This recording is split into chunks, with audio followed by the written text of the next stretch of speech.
ang trumpeta. Sa ngalan ng Ama at ng Anak at ng Espiritu Santo, Amen. sumainyo ang Panginoon. At sumaiyo rin. Mga kapatid kay Kristo at mga kadiboto, muli tayo po ay tinipon ng ating Nuestro Padre, Jesus Nazareno, bilang kaanib ng angka ng Diyos. Tinipon niya tayong lahat sapagkat mahal niya tayo. Kaya dumulog po tayo sa ating maawaing Panginoon na nagpapatawad ng lubos. Inaamin ko sa makapangyarihang Diyos At sa inyo mga kapatid, naluba ako nagkasala sa isip, sa salita at sa gawa, at sa aking pagkukulang. Kaya isinasamo ko sa mahal na Birheng Maria, sa lahat ng mga anghel at mga banal, at sa inyo mga kapatid, na ako'y panalangin sa Panginoong ating Diyos. Kaawaan tayo ng makapangyarihang Diyos, patawarin tayo sa ating mga kasalanan at patnubayan tayo sa buhay na walang hanggan. Amen. Panginoon, kaawaan mo kami. Panginoon, kaawaan mo kami. Kristo, kaawaan mo kami. Kristo, kaawaan mo kami. Panginoon, kaawaan mo kami. Panginoon, kaawaan mo kami. Manalangin tayo. Ama naming makapangyarihan, kalugdan mo po at pagbigyan na magkamit ng kaloob mong karagdagan upang sa maalab naming pananalig, pag-asa at pag-ibig, kami mamalaging tumalima sa iyong kautusan sa pamamagitan ni Jesucristo, kasama ng Espiritu Santo, magpa sa walang hanggan. Amen. Magsiupo muna tayo. Ang unang pagbasa. Pagbasa mula sa akto ng Eksodo. Mula sa Elim, nagpatuloy sa paglalakbay ang mga Israelita.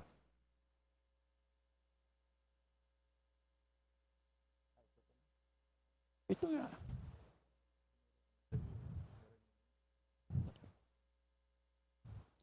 Unang pagbasa. Ang simula ng aklat ni Propeta Jeremias. Ang aklat na ito ay sulat ng mga sinabi at ginawa ni Jeremias na anak ni Hilkias at isang saserdote na Anatot sa lupain ng lipi ni Benjamin. Sinabi sa akin ng Panginoon, pinili na kita bago kay pinaglihi upang maging propeta sa lahat ng bansa. Sinabi ko naman, Panginoon, hindi po ako marunong magsalita. Bata pa po ako.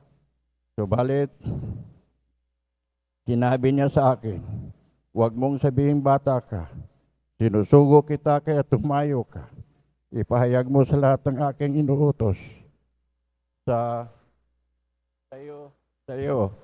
Huwag mo silang katakbutan, pagkat ako ay sa iyo at iingatan kita. Akong Panginoon ang nagsasabi dito, pagkatapos iniulat ng Panginoon ang kanyang mga bisig, hinipo ang mga labi ko at sinabi, ayan, ibinigay ko sa iyo ang dapat mong sabihin.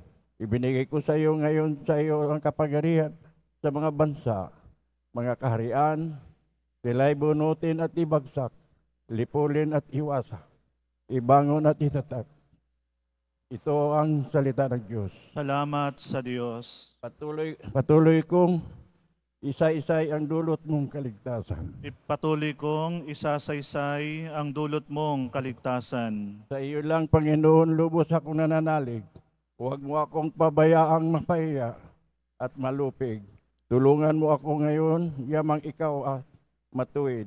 Ako sana ay sagipin sa daing ko at makinig. Patuloy kong isasaysay ang dulot mong kaligtasan. Ikaw nawa ang muog ko at ligtas sa kapakakulangan. Matatag, nakakublihan ko at matibay na sanggalang. Sa lahat ng masasama, O Diyos, ako'y ipaglaban. Sa kukunang babagsik, huwag mo akong pabayaan. Patuloy kong isasaysay ang dulot mong kaligtasan. Panginoon, sa iyo ko inilagak ang pag-asa. Maliit pang bata ako, sa iyo'y may tiwala na. Sa simula at mula pa, wala akong inaasahang mag-ingat sa sarili, kundi tanging ikaw lamang. Ikaw naman, ikaw ang Panginoon, papurihin araw-araw. Patuloy kong isasaysay ang dulot mong kaligtasan. Pagkat ikaw ay dakila, patuloy kong isasaysay, maghapon kong ihayag ang dulot mong kaligtasan. Sa pagkabata ako iyong tinuruan. Hanggang ngayon sinasambit ang gawa mong hinahangaan. Patuloy kong isasaysay ang dulot mong kaligtasan. Magsitayo po tayo. Alleluia. Wikain mo po, nakikinig ako sa iyong mga salita. Alleluia. Alleluia. Alleluia. Sumainyo ang Panginoon. At sumaiyo rin. Ang mabuting balita ng Panginoon ayon kay San Mateo. Papuri sa iyo, Panginoon. Noong ding araw na iyon, si Jesus ay lumabas ng bahay at naupo sa tabi ng lawa. Pinagkalipon-punan siya ng makapal na tao. Kaya't sumakay siya sa isang bangka at doon ay naupo. Nasa dalampasigan naman ang mga tao at nagturo siya ng maraming bagay sa pamamagitan ng talinhaga. May isang magsasakang lumabas upang maghasik. Sa kaniyang paghahasik ay may mga binhing nalaglag sa tabi ng daan. Dumating ang mga ibon at tinuka ang mga iyon. May mga binhi namang nalaglag sa kabatuhan. Sapagkat manipis lang ang lupa roon, sumibol agad ang binhing iyon. Ngunit ang mapabilad sa matinding init ng araw ay natuyo. Palibhasay, walang ganoong ugat. May binhi namang nalaglag sa dawagan.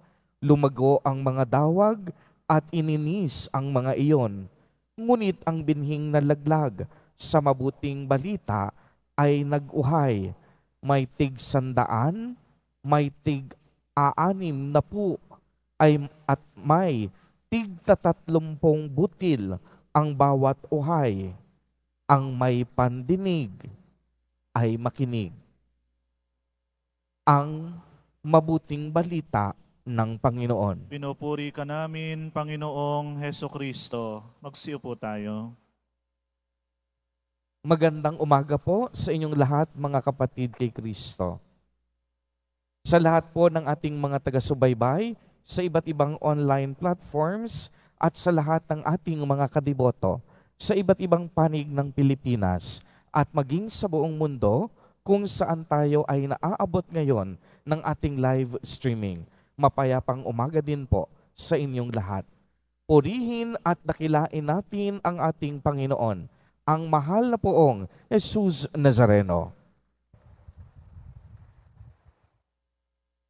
Bagamat sa mga sandaling ito, tayo ay nakakaranas ng matinding pagbuhos ng ulan, patuloy po ang paanyaya natin sa bawat isa ng ibahayong pag-iingat.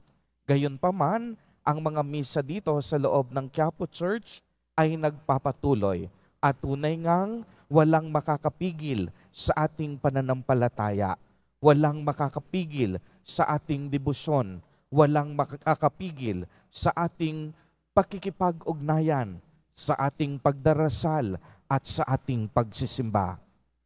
Ang atin pong ebanghelyo sa araw na ito ay tungkol sa talinhaga ng mga hasik. Sinabi dito ng ang mga binhing inihasik ay sumasagisag sa salita ng Diyos. Ang mga hasik mismo ay ang ating Panginoong Diyos at ang iba't ibang klase ng lupa ay kumakatawan sa iba't ibang klase ng puso na tumatanggap sa salita ng Diyos. Dahil nga po iba't iba ang klase ng puso, magkakaibang pagpapahalaga at magkakaibang pagtugon din ang ating ipinapamalas sa ating pagtanggap sa salita ng ating Panginoon. Kung inyong mapapansin, bawat klase po ng lupa nakinig. Subalit kinalaunan, iba't iba ang nangyari. Ibig sabihin nito, habang pinakikinggan at tinatanggap natin ang bawat mensahe at salita ng Diyos, nagkakaroon ito ng iba't iba at malalim na epekto sa ating buhay. Depende na rin sa kakayahan ng puso kung paano ito tanggapin.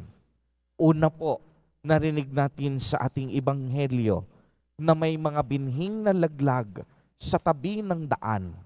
Ito po ay nangangahulugan ng mga taong nakinig ng salita ng Diyos. Dumating ang diablo at panunukso. Agad nagpatalo at nagpadaig. Anong nangyari? Inalis sa kanila, sa kanilang mga puso, ang salita ng Diyos upang hindi sila manalig at maligtas. Ikalawa po, may mga binhing na laglag sa kabatuhan. Ibig sabihin, nakinig sila ng salita ng Diyos at tumanggap nito ng may galak. Ngunit, hindi naman tumimo at lumago sa kanilang mga puso. Ibig sabihin din ito, nung natanggap nila ang mensahe ng Diyos, naniwala sandali. Subalit sa panahon ng kaunting pagsubok, tumiwalag agad. Nagsimba at nagdasal, ngunit kaunting pagsubok lang, hindi na bumalik sa ating pananampalataya. Agad-agad pinanghinaan ng loob. Ikatlo, may mga binhing nahasik sa dawagan. Nakinig din sila ng salita ng Diyos, ngunit nang malao na ay nadaig ng mga alalahanin sa buhay at ng pagkahilig sa kayamanan at kalayawan. Kaya't ano ang nangyari? Hindi nahinog ang kanilang mga bunga. Maaaring dito napakinggan na nila ang mabuting balita ng Diyos, nagdasal na, nanalangin na, napakinggan na sa kanilang panalangin. Ngunit, nagkaroon na ng kaunting kayamanan, imbis na pananampalataya kumapit, umasa na sa luho at yaman ng buhay. Pinasaya na sila ng kanilang kaunting kapangyarihan at kayamanan. Pang-apat, may mga binhing nahasik at nalaglag sa tinatawag na mabuti o matabang lupa. Dito, nakinig ng salita ng Diyos. Iningatan nila sa kanilang mga puso. Malinis ang kanilang intensyon at sila'y patuloy na nagtatiyaga hanggang ang salita ng Diyos mamunga at magkaroon ng epekto sa kanilang buhay. Dumating ang pagsubok, hindi nagpatalo, hindi sumuko, patuloy na nagmahal, nagsakripisyo, tanging sa Diyos kumapit, tanging sa Diyos umasa sa kabila ng mga hamon at pagsubok, nanatiling naglilingkod, magtag-araw man at magtag-ulan. Ito po ang klase ng lupa na inaasahan sa bawat isa sa atin sa ating pagtanggap sa salita ng Diyos. Mabubuti at matatabang lupa. Kaya nga po ang magandang katanungan, mga kapatid kay Kristo, paano natin pinakikinggan ang bawat mensahe at salita ng Diyos na ating napakikinggan sa araw-araw? Alalahanin po natin, tayo po ay itinanim, tayo ay inihasik sa iba't ibang paraan upang ang salita ng Diyos mamunga sa ating puso't sa ating buhay. Namumunga na nga ba o mamumunga pa lamang ang salita ng Diyos sa ating mga puso? May mga mabubuting epekto na po ba ang bawat nating napakinggan? O baka naman, kagaya ng ibang lupa, agad-agad tayong sumusuko kahit na sa maliliit na pagsubok sa ating buhay. Mga kapatid kay Kristo at mga kadiboto, lagi po nating tatandaan na ang salita ng Diyos banal at makapangyarihan. Ang salita ng Diyos para sa lahat, maging mayaman man o mahirap, makasalanan ka man o banal, profesional ka man o walang pinag-aralan, taniyag ka man o hindi kilala, hindi tayo pinagdamutan ng Diyos ng kaniyang mga salita na nagbibigay buhay at nakakapagpabago sa ating mga pamumuhay. Maging makasalanan man, hinasika ng Diyos ng mga binhi upang sa gayon magkaroon ng puwang ng pagbabago ang kanilang mga puso. Kaya't ang napakahalagang salita sa ating pagninilay ngayon, mamunga, naway sa ating pakikinig ng salita ng Diyos, tayo pong lahat ay hindi lang basta lumago, kung hindi tayo po ay mamunga. Naway maging handa lagi ang ating puso sa pagtanggap ng mensahe ng Diyos upang sa gayon maging karapat-dapat tayong tagapagmana ng kaharian ng Diyos. Amen. Purihin at dakilain natin ang ating Panginoon, ang mahal na poong Jesus Nazareno. Magsitayo na po tayo.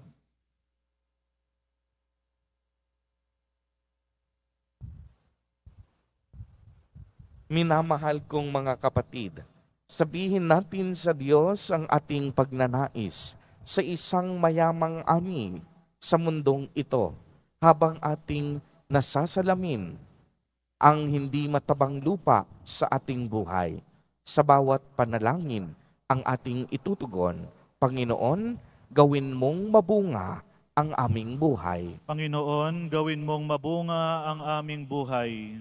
Ang simbahan naway magbunga ng mayamang ani sa pamamagitan ng katapatan at dedikasyon ng kanyang mga lingkod. Manalangin tayo. Panginoon, gawin mong mabunga ang aming buhay. Ang ani ng katarungan naway magbuhat sa hindi makasariling paggawa ng mga pinuno, mambabatas at hukom ng gobyerno. Manalangin tayo. Panginoon, gawin mong mabunga ang aming buhay. Ang mga magsasaka na nagpapagal sa bukid, naway umani ng bunga ng kanilang paggawa at makatulong sa ikaunlad ng sambayanan. Manalangin tayo. Panginoon, gawin mong mabunga ang aming buhay. Ang mga may sakit na nahirapan sa mga kasawian sa buhay, naway masiyahan sa ani ng pagpapalakas na loob mula sa kanilang mga kaibigan at komunidad. Manalangin tayo. Panginoon, gawin mong mabunga ang aming buhay. Ang mga tapat na yumao, naway makarating sa kanilang walang hanggang tahanan. Manalangin tayo. Panginoon, gawin mong mabunga ang aming buhay. Isama po natin sa ating mga panalangin sa mga sandaling ito ang mga kapatid at kadiboto natin na nagdiriwang ng kanilang kaarawan sa araw na ito. Ang mga mag-asawang nagdiriwang ng anibersaryo ng kanilang mga kasal, ang mga kapatid at kamag-anak nating may mga sakit at may malubhang karamdaman, gayon din ang mga pamilyang nagugutom at walang makain. Naway ingatan, patnubayan at basbasan silang lagi ni Jesus Nazareno. Manalangin tayo. Panginoon, gawin mong mabunga ang aming buhay. Mapagmahal na Ama, tulungan mo kaming makapagdulot ng mayamang ani sa anumang iyong itinanim sa aming mga puso. Hinihiling namin ito sa pamamagitan ni Kristo na aming Panginoon. Amen. Magsiyo po ang lahat.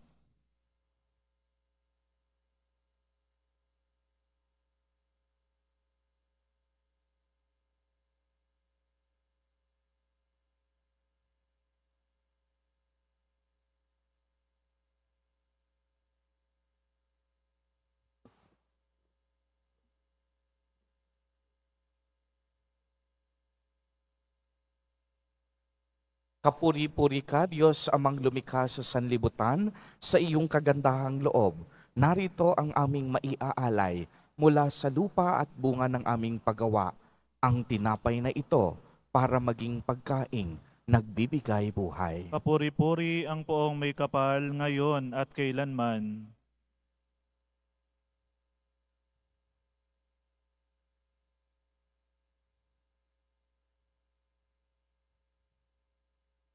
Kapuri-puri ka, Diyos amang lumikha sa sanlibutan, sa iyong kagandahang loob. Narito ang aming maialay mula sa katas ng ubas at bunga ng aming paggawa. Ang alak na ito para maging inuming nagbibigay ng iyong espiritu. Kapuri-puri ang poong may kapal ngayon at kailanman.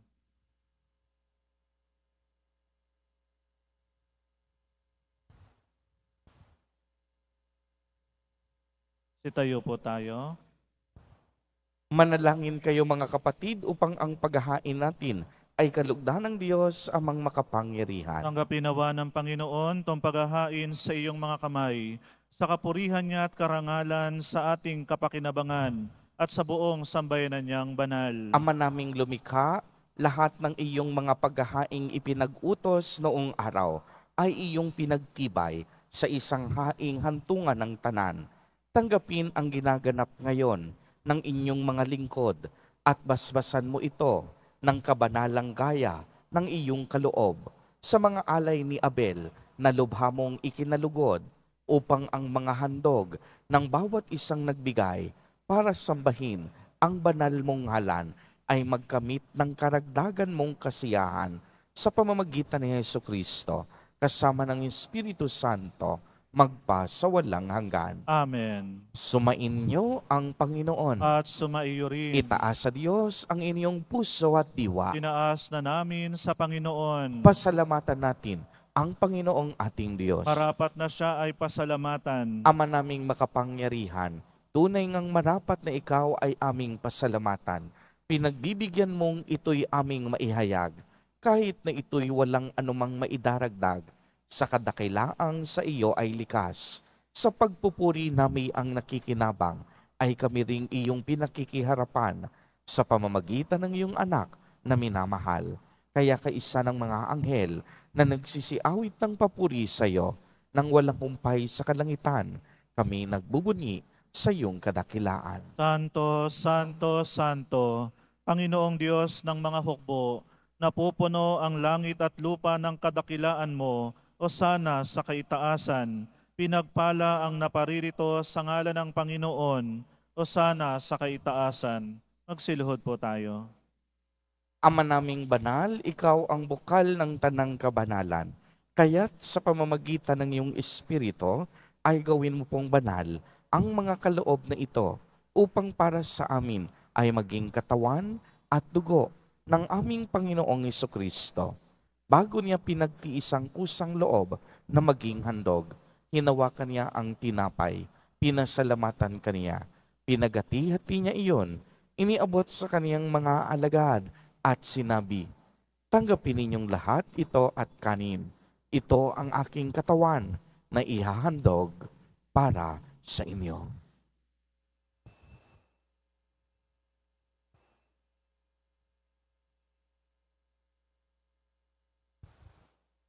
Gayon din naman noong matapos ang hapunan, hinawakan niya ang kalis. Muli kanyang pinasalamatan. Iniabot niya ang kalis sa kaniyang mga alagad at sinabi, tanggapin ninyong lahat ito at inumin. Ito ang kalis ng aking dugo, ng bago at walang hanggang tipan. Ang aking dugo na ibubuhos para sa inyo at para sa lahat sa ikapagpapatawad ng mga kasalanan. Gawin ninyo ito sa pag-alaala sa akin.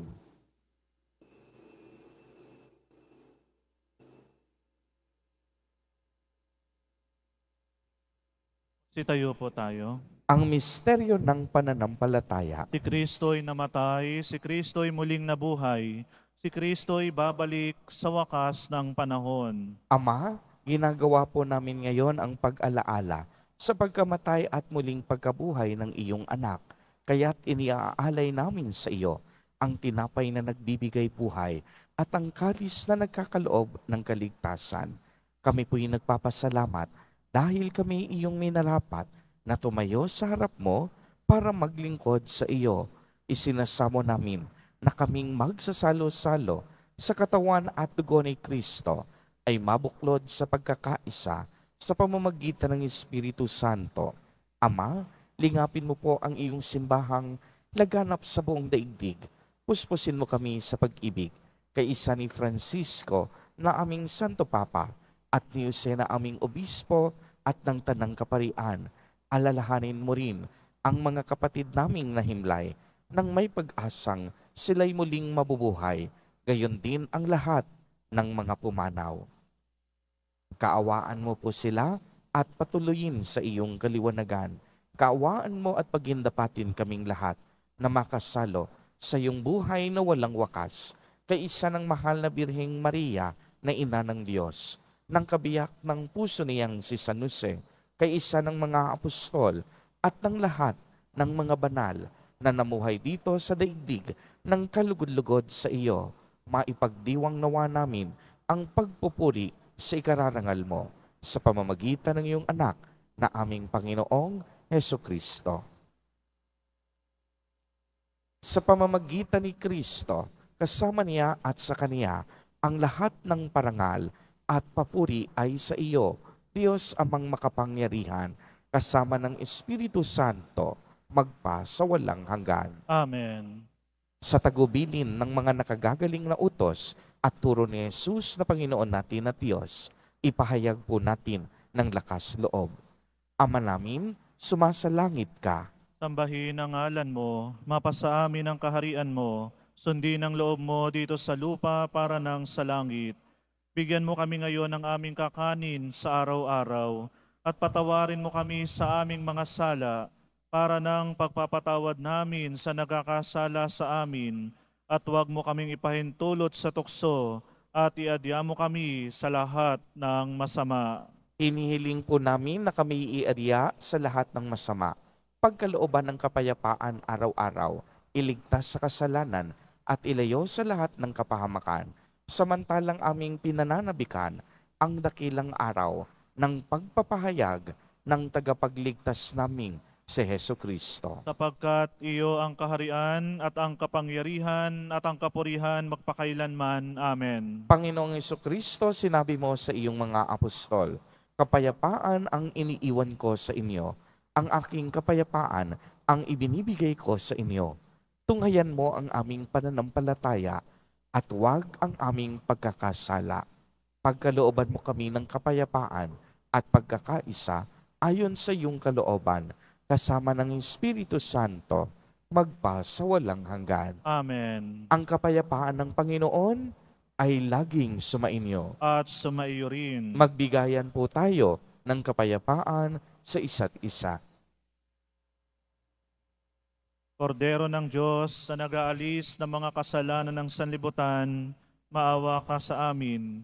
Kordero ng Diyos na nag-aalis ng mga kasalanan ng sanlibutan, maawa ka sa amin.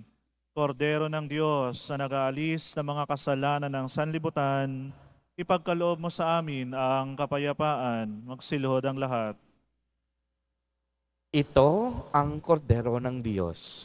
Ito ang nag-aalis ng mga kasalanan ng sanlibutan. Mapalad ang inaanyayahan sa kaniyang piging. Panginoon, hindi ako karapat-dapat na magpatuloy sa iyo, ngunit sa isang salita mo lamang ay gagaling na ako.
pakinabang mo sa iyong sariling buhay at gawin mong kami pasulong na makahakbang mula sa dati naming pagkamakasalanan patungo sa pagbabagong nagdudulot ng iyong kabutihan sa pamamagitan ni Jesucristo kasama ng Espiritu Santo magpa sa walang hanggan. Amen. Sumainyo ang Panginoon. At sumaiyo rin. Pagbabasbas, mahal na poong Jesus Nazareno, inihayag mo sa pamamagitan ng krus ang walang maliw na pag-ibig ng Diyos sa sangkatauhan.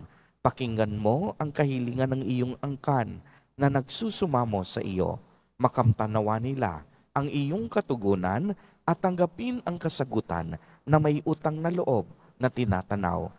Basbasan din po ninyo ang mga daladala nilang mga imahen at dasalan. Sa pamamagitan ng bendisyon na ito, naway maalala nila ang mga pangako nila noon sa binyag na ikaw ang kanilang iibigin at paglilingkuran bilang Panginoon magpa sa walang hanggan. Amen. At pagpalain po kayong lahat at ng inyong buong pamilya ng makapangyarihang Diyos, Ama, Anak, at Espiritu Santo. Amen. Humayo kayong taglay ang kapayapaan ng poong Jesus Nazareno. Salamat sa Diyos.